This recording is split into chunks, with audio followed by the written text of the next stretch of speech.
Welcome to के studio.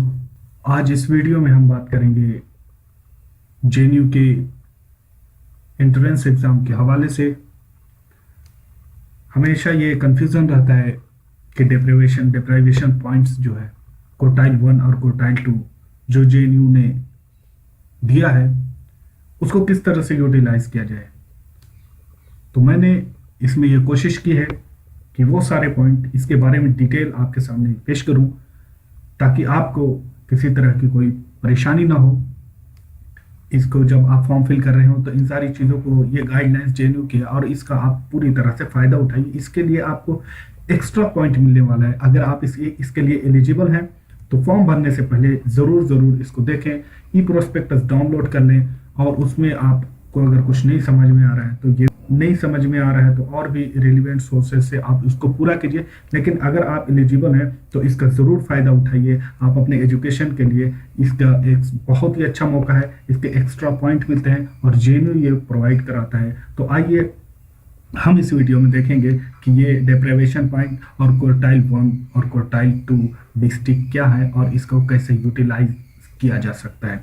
तो देखिए, जैसे कि यहाँ पे ई प्रोस्पेक्टस में लिखा है, ये जो पॉइंट्स है आपको 12 पॉइंट, ज़्यादा से ज़्यादा 12 एक्स्ट्रा पॉइंट आपको मिल सकता है। वो बहुत सारे सोर्सेज से, एक तो डिप्राइवेशन पॉइंट में आपको क्वार्टाइल 1 और क्वार्टाइल 2 से मिल सकता है। उसके अलावा वीमेंस कोटा से आपको मिल सकता है।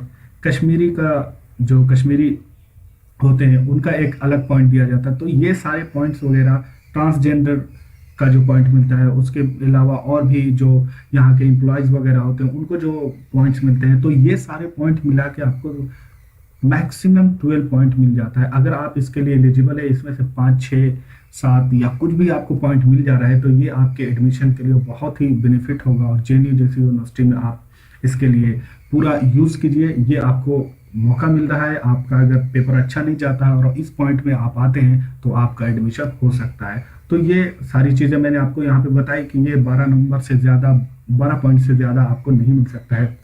आप अगर इसके लिए एलिजिबल है तो ज़रूर इसको करें। देखिए, यहाँ पे जो गाइडलाइंस है, candidate would get separate points for each educational level, 10th matriculation, 12th intermediate, BA, BSc, MA, MSc from either quartile 1 और quartile 2 district as given below। आपको 10+2 के लेवल पे मिलेगा, 10 और +2 के लेवल पे, और उसके बाद आपको अंडर ग्रेजुएट का जो है वो पॉइंट मिलेगा। तो आइए देखते हैं वो सारे पॉइंट कौन से हैं और आप कैसे, उसमें कौन कौन से डिस्ट्रिक्ट हैं, कौन कौन सा स्टेट है जहाँ पे जो स्टूडेंट। और ये इसको एक चीज़ यहाँ पे बता दूं कि ये जेएनयू जो प्रोवाइड कराते हैं, ये जो अपॉर्चुनिटी देती है, वो उसके कुछ क्राइटेरिया है। लेकिन इसलिए कि अगर उस स्टेट में जहाँ पे एजुकेशनल क्वालिफिकेशन, एजुकेशनल स्ट्रक्चर ज़्यादा अच्छा नहीं है, तो उस तरह के जो कमज़ोर एजुकेशनल बैकग्राउंड के लोग हैं उनको मेन स्ट्रीम में लाने के लिए, स्टूडेंट को मेन स्ट्रीम में लाने के लिए ये पॉइंट आपको दिया जाता है ताकि आप आसानी से एजुकेशन के जो हायर एजुकेशन और दूसरी बड़ी यूनिवर्सिटीज़ हैं, जेएनयू जैसी यूनिवर्सिटी है, वहाँ पर आप एडमिशन ले सकें। तो जैसे कि देखिए, क्वार्टाइल 1 का मार्क्स क्या होता है, programme of study applied for. आप अगर अंडर ग्रेजुएट के लिए अप्लाई कर रहे हैं, यानी कि BA के लिए अगर आप अप्लाई कर रहे हैं तो आपको इसमें से कितना पॉइंट मिल सकता है अगर आप एलिजिबल हैं क्वार्टाइल 1 में। तो क्वार्टाइल 1 में अगर आपने +2, 10th और +2 दोनों किया हुआ है, क्वार्टाइल 1 से है, आपको उसका 6 पॉइंट मिल जाएगा। अभी डिटेल यहाँ पे हम इसके बारे में देखेंगे। हम यहाँ पे पहले इनके बारे में गुफ्तगू कर लेते हैं।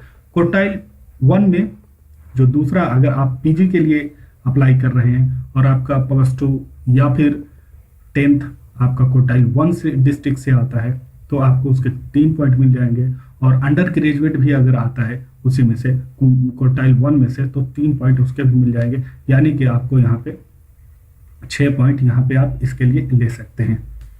क्वार्टाइल 2 में जो है वो है programme of study applied for. अगर क्वार्टाइल 2 में आपका आता है, आपने UG अंडर ग्रेजुएट के लिए आपने अप्लाई किया है, तो क्वार्टाइल 2 में थोड़ा मार्क्स कम है। कुछ जो ये डिस्ट्रिक्ट हैं क्वार्टाइल 1 से डेवलप हैं, तो इस वजह से इनके थोड़े पॉइंट कम है। यहाँ पे आपका 10th और 12th अगर क्वार्टाइल 2 में आता है तो आपको उसके 4 पॉइंट मिल जाएंगे। आपको अंडर ग्रेजुएट में। अगर पीजी के लिए आप अप्लाई कर रहे हैं तो 10th और 12th अगर आपका क्वार्टाइल 2 में आता है तो 2 पॉइंट उसके मिलेंगे, और अगर अंडर ग्रेजुएट भी आपने कर रखा है, आप क्वार्टाइल 2 में आते हैं तो उसके भी 2 पॉइंट मिल जाएंगे। यानी कि यहाँ पे आपको पीजी में 4 पॉइंट और अंडर ग्रेजुएट में भी मैक्सिमम यहाँ पे 4 पॉइंट इसका मिल जाए। तो इन दोनों में डिफरेंस यही है कि क्वार्टाइल 1 में है तो 6 पॉइंट, और क्वार्टाइल 2 में आप आ रहे हैं तो आपको उसके 4 पॉइंट मिल जाएंगे। इसके अलावा वीमेंस का अलग से है, ट्रांसजेंडर वगैरह का अलग से है, कश्मीरी माइग्रेंट का अलग से पॉइंट है। ये टोटल मिला के आपको 12 पॉइंट तक मिल सकते हैं। देखिए 10th एंड 12th क्लासेस का जो पॉइंट है वो किस तरह से मिलता है उसकी डिटेल यहाँ। इफ 10th फ्रॉम क्वार्टाइल 1, अगर आपका 10th क्वार्टाइल 1 से है और 12th क्वार्टाइल 1 से है तो उसको बेनिफिट क्वार्टाइल 1 का मिलेगा। मतलब ये हुआ कि आपको 6 पॉइंट एक्स्ट्रा मिल जाएंगे। और अगर आपका 10th क्वार्टाइल 1 से है और 12th क्वार्टाइल 2 से है तो भी आपको बेनिफिट क्वार्टाइल 1 का ही मिलेगा, 6 पॉइंट यहाँ पे भी आपको मिल जाएंगे। यानी कि आपका जो क्वार्टाइल 10th है वो बहुत इंपॉर्टेंट है। If 10th from quartile 2 and 12th from quartile 1, the benefit of quartile 1 का इसमें भी आपको मिल रहा है, 6 पॉइंट यहाँ पे भी मिल जाएगा। यानी कि अगर कुछ भी आपका ऐसा है कि क्वार्टाइल 1 से अगर कुछ है, 12th हो या 10th हो, आपको उसके लिए क्वार्टाइल 1 का ही मिलता है। यहाँ पे एक लास्ट है कि if 10th from quartile 2 and 12th from quartile 2, तो उसको क्वार्टाइल 2 का बेनिफिट मिलेगा, यानी कि 4 मार्क्स है। आपके लिए अच्छी खबर ये है, और ये है कि आपका अगर 10th और 12th में से कोई भी क्वार्टाइल 1 में से आता है तो आपको क्वार्टाइल 1 ही मिलेगा। ये आपको ये एक अच्छी खबर है, बेहतरीन खुशखबरी है। इसका पूरा यूटिलाइजेशन करें अगर आप उस फील्ड में आते हैं तो। अगर आपने आपका यहाँ पे जैसे क्वार्टाइल 2 में दोनों है तो क्वार्टाइल 2 का बेनिफिट आपको यहाँ पे मिल जा रहा है। यहाँ पे कुछ डिटेल है जो मैं आपको पढ़कर सुनाना चाहता हूँ कि किस बेसिस पे मिलता है, थोड़ा आप जान लें, आपके लिए थोड़ा अच्छा हुआ। List of district quartile drawn from each state in the quartile in the form quartile 1 and quartile 2 by using the following 4 parameters as per provisional figures of the census of India 2011। 2011 का जो census है उस हिसाब से 4 criteria ये है। Percentage female literacy 1, percentage agricultural workers 2, percentage rural population and percentage of household having no latrine within the premises. तो ये 4 पॉइंट हैं, इसी के बेसिस पे आपको क्वार्टाइल 1 और क्वार्टाइल 2 के डिस्ट्रिक्ट में रखा गया है। जेएनयू ने उसको बांटा है इसी हिसाब से किस डिस्ट्रिक्ट को किस क्वार्टाइल में रखना है और को कितने पॉइंट देने हैं। Candidate hailing from district of quartile 1, quartile 2, the district in which the candidates resides, जिस डिस्ट्रिक्ट में आप रहते हैं और वो क्वार्टाइल 1 या 2 में आता है, एंड हैव पास्ड एंड और appearing in their respective qualification examination through distance education programme. अगर आपने उस स्टेज से नहीं किया है, आपका डिस्टेंस प्रोग्राम है, लेकिन आप उस क्वार्टाइल 1 और क्वार्टाइल 2 के डिस्ट्रिक्ट से हैं तो आप एलिजिबल हैं। Programme are also eligible for award of deprivation point as case may be. They should indicate the state district code under respective column of application form. They should also indicate the respective column of application that they have passed and are appearing in the qualifying examination through distance education program। तो इसके लिए आपको एक proof देना पड़ेगा कि आप इस डिस्ट्रिक्ट से हैं, आप इस स्टेट से हैं और आपने डिस्टेंस से प्रोग्राम किया हुआ है, तो आपको इसका बेनिफिट मिल जाएगा। इसके लिए कोई टेंशन लेने की जरूरत नहीं है। दूसरा पॉइंट जो यहाँ पे क्वार्टाइल का मिलता है deprivation point, all Kashmiri migrants are eligible for grant of 5 deprivation point on production of registration document from notified authorities certifying their Kashmiri migrant status. अगर आपने नोटिफाइड अथॉरिटी से सर्टिफाइड कराया है कि आप कश्मीरी माइग्रेंट का स्टेटस रखते हैं तो आपको उसके लिए 5 पॉइंट अलग से मिल जाएगा। तो ये अच्छी खबर है। इसके अलावा ऑल फीमेल तमाम फीमेल, जितना भी फीमेल हैं transgender candidate are eligible for deprivation point as per detail given. तो ऑल फीमेल, अगर आप फीमेल हैं, ट्रांसजेंडर हैं, तो आपको ऑलरेडी एक्स्ट्रा पॉइंट मिलेगा। अगर आप क्वार्टाइल 1 और क्वार्टाइल 2 से हैं और उसके अलावा आप फीमेल हैं या फिर ट्रांसजेंडर हैं, तो ये सारे बेनिफिट एक्स्ट्रा तो आपको मिलने वाली है। मतलब ये हुआ कि आप क्वार्टाइल 1 में आ रहे हैं, फीमेल हैं, तो फीमेल का अलग से पॉइंट मिलेगा, और अगर आप कश्मीरी माइग्रेंट हैं तो ये अलग से पॉइंट मिलेगा। ये सारा मिलाकर आपको 12 पॉइंट से ज़्यादा नहीं होना चाहिए। तो फीमेल है तो आपको फीमेल का वो पॉइंट मिलना है। इसके अलावा क्वार्टाइल 1 और 2 में है तो उसका बेनिफिट मिल सकता है आपको। आप ट्रांसजेंडर अगर हैं तो ट्रांसजेंडर का वो अलग से मिल जाएगा। तो ये सारे पॉइंट मिला के आप इसका पूरी तरह से यूटिलाइजेशन कर सकते हैं। और फॉर्म भरने से पहले इन सारी चीज़ों का आप ध्यान रखें और अच्छे से फॉर्म भरें और इसका पूरा यूटिलाइज करें कि जो आपको यूनिवर्सिटी प्रोवाइड कर रही है। यहाँ पे देखिए, this benefit of deprivation point will be given only to UG PG level courses। UG PG level courses को ही ये deprivation point का benefit मिलेगा। The courses other than BTech, MBA, MPhil and PhD, इस कोर्स में आपको deprivation point का कोई benefit नहीं मिलने वाला है। ये सिर्फ under graduate and PG courses के लिए, पोस्ट ग्रेजुएट लेवल के कोर्सेज के लिए है। आप इसको याद रखें, आप जब अपना फॉर्म फिल कर रहे हो तो इन चीज़ों का याद रखें। और एक चीज़ ध्यान दें, अगर आप डिप्रीवेशन क्वार्टाइल 1 और क्वार्टाइल 2 में नहीं आ रहे हैं तो बिल्कुल भी मत अप्लाई कीजिए, बिल्कुल भी मत उसको फिल कीजिए, क्योंकि अगर आपने फिल किया और उसके बाद आपके एडमिशन हो जाता है तो एडमिशन के बाद आप जब डॉक्यूमेंट प्रोवाइड नहीं कराएंगे तो उस वक्त आपको रिजेक्ट कर दिया जाएगा। ये स्ट्रिक्टली लिखा हुआ है और ई प्रोस्पेक्टस में पूरी तरह से ये गाइडलाइंस के तौर पे दी गई है। तो ये चीज़ें आप ध्यान रखें कि आप यूजी और पीजी के लिए अप्लाई कर रहे हो तो ही इसका बेनिफिट उठा सकते हैं। बीटेक, एमबीए, एमफिल और पीएचडी के लिए ये अलाउ नहीं है। ये सारी लिस्ट दी हुई है कि कौन कौन से स्टेट हैं जिसको क्वार्टाइल 1 और 2 में रखा गया और उसके कौन से डिस्ट्रिक्ट हैं जो क्वार्टाइल 1 और 2 में आते हैं। तो सबसे पहले आता है आंध्र प्रदेश। आंध्र प्रदेश के इतने ये सारे जो डिस्ट्रिक्ट हैं वो क्वार्टाइल 1 में आते हैं। इनके कोड ये हैं। जब आप अप्लाई कर रहे हो तो आप अपने जो स्टेट से हो आप उसे देखिए कि आप किस डिस्ट्रिक्ट से हैं। अगर क्वार्टाइल 1 में आते हैं तो इनमें से किसी एक को आप फिल कीजिए और उसका कोड यहाँ पे दिया होगा, कोड भी आपको देना होगा। इसके अलावा क्वार्टाइल 2 में है, इतने सारे हैं। ये सारे कोड आप अगर उस स्टेट से हैं तो इसे वीडियो को रोकिए और आराम से देखिए। मैं धीरे धीरे इसे स्लाइड कर रहा हूँ। अरुणाचल प्रदेश से अगर आप का ताल्लुक है तो क्वार्टाइल 1 में कुछ नहीं है। अरुणाचल प्रदेश में क्वार्टाइल 2 में ये सारे डिस्ट्रिक्ट हैं और ये उनके कोड हैं। आप इसे आराम से देखें और उसके बाद इसे भरें। आसाम में है तो आसाम में भी क्वार्टाइल 1 में कोई डिस्ट्रिक्ट नहीं है। क्वार्टाइल 2 में बहुत सारे डिस्ट्रिक्ट हैं। अगर आप इन डिस्ट्रिक्ट में से हैं तो आप इसका पूरा यूटिलाइज करें, पूरा फायदा उठाएं। ये इसका कोड नंबर इसके सामने दिया हुआ है, ये भी याद रखें। आप अगर बक्सा से हैं तो ये बक्सा फिल करेंगे और उसके बाद इसका कोड नंबर है 0354। ये बिहार का चार्ट है।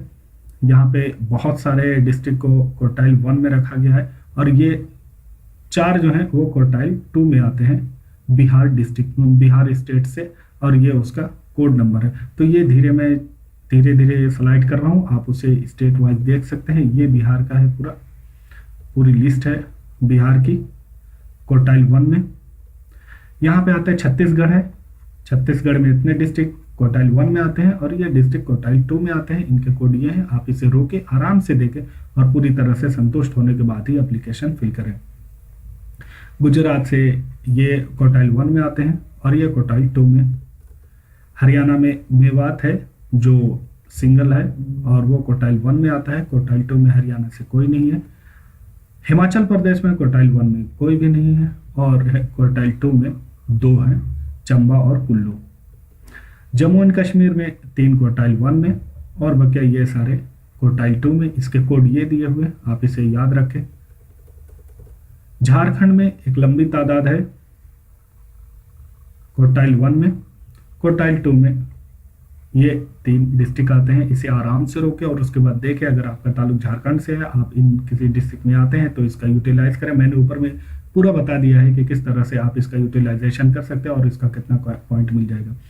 कर्नाटका में 2 क्वार्टाइल 1 में आते हैं और बाकी ये सारे क्वार्टाइल 2 में आते हैं। आप इसे आराम से देखें, रोक कर देखें और उसके बाद इसे समझने की कोशिश करें। अगर आपको यहाँ से प्रॉब्लम हो रही है तो आप ई प्रोस्पेक्टस में जाएं और वहाँ पे देखें आराम से। मध्य प्रदेश में ये सारे डिस्ट्रिक्ट हैं जो क्वार्टाइल 1 में आते हैं और क्वार्टाइल 2 में भी एक मध्य प्रदेश से एक बहुत लंबी लिस्ट है, क्वार्टाइल 1 में भी लंबी लिस्ट है। आप उसे रोके आराम से देखें। मैं इसे धीरे धीरे स्लाइड कर रहा हूँ ताकि आपको परेशानी ना हो। महाराष्ट्र में एक क्वार्टाइल 1 में है और ये सारे क्वार्टाइल 2 में आते हैं। तो क्वार्टाइल 1 में महाराष्ट्र का सिर्फ एक है। मेघालय में क्वार्टाइल 1 से कुछ नहीं है। क्वार्टाइल 2 में जयंतिया हिल्स है। मिजोरम में क्वार्टाइल 1 में कुछ नहीं है और क्वार्टाइल 2 में सिर्फ एक। नागालैंड में क्वार्टाइल 1 में कुछ नहीं और ये 3 जो है वो क्वार्टाइल 2 में आते हैं। इनके कोड ये हैं। ये सारी चीज़ें आप याद रख सकते हैं। उड़ीसा में एक लिस्ट है क्वार्टाइल 1 की, ये क्वार्टाइल 1 से है और ये सारे डिस्ट्रिक्ट क्वार्टाइल 2 से आते हैं। इनके ये कोड हैं और क्वार्टाइल 1 का जो सबसे ज़्यादा पॉइंट है वो 6 पॉइंट है। क्वार्टाइल 2 में जो पॉइंट है वो सबसे ज़्यादा 4 पॉइंट है। ये राजस्थान में है। ये सारे डिस्ट्रिक्ट हैं जो क्वार्टाइल 1 में आते हैं और ये क्वार्टाइल 2 में आते हैं। इसे आप रोके आराम से देखें, कोड को देखें और उसके बाद इस तरह से अपने फॉर्म में इसका यूटिलाइजेशन कर सकते हैं। ये तमिलनाडु का अलायुर है। ये क्वार्टाइल 1 में सिर्फ एक डिस्ट्रिक्ट है और ये क्वार्टाइल 2 में है। इतने सारे डिस्ट्रिक्ट तमिलनाडु से। उत्तर प्रदेश में एक लंबी लिस्ट आपको मिल जाएगी क्वार्टाइल 1 और ये क्वार्टाइल 2 की।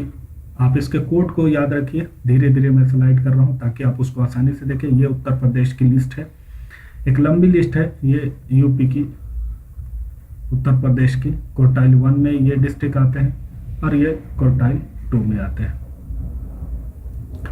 ये उत्तराखंड के क्वार्टाइल 1 में कोई नहीं है उत्तराखंड से और ये सारे हैं वो क्वार्टाइल 2 डिस्ट्रिक्ट में आते हैं। इसका आप फायदा उठा सकते हैं। वेस्ट बंगाल में 2 हैं क्वार्टाइल 1 में और ये है क्वार्टाइल 2 में वेस्ट बंगाल से। ये सारे डिस्ट्रिक्ट आप इसका यूटिलाइज करिए, रोकिए और आराम से देखने के बाद इसका पूरा फायदा उठाने की कोशिश करिए। यहाँ पे एक नोट के तौर पे reservation and benefit of deprivation point are given on the basis of particulars furnished by the candidates in relevant field of the online application form. In case of failure to produce documentary evidence at the time of admission registration, the candidate will be declared as ineligible for admission. In case of submission of false information by the candidate, her admission will be cancelled is facto.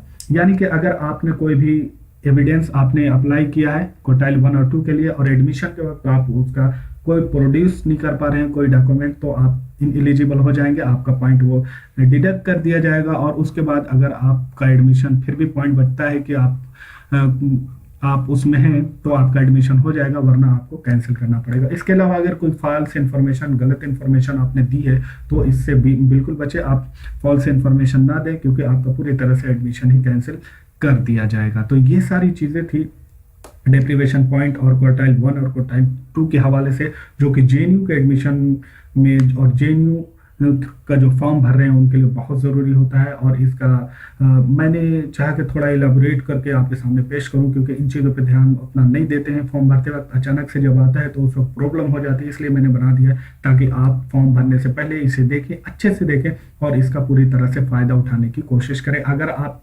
Quartile 1 और 2 में नहीं आते हैं तो बिल्कुल भी मत भरिएगा, इसका कोई बेनिफिट आपको नहीं मिलने वाला, क्योंकि अगर फॉल्स होता है तो बाद में आपका कैंसिलेशन भी एडमिशन हो सकता है। इस वजह से आप अगर उसमें नहीं आ रहे हैं तो बिल्कुल भी मत भरिएगा। इन्हीं तमाम बातों के साथ आपसे लेता हूँ अलविदा।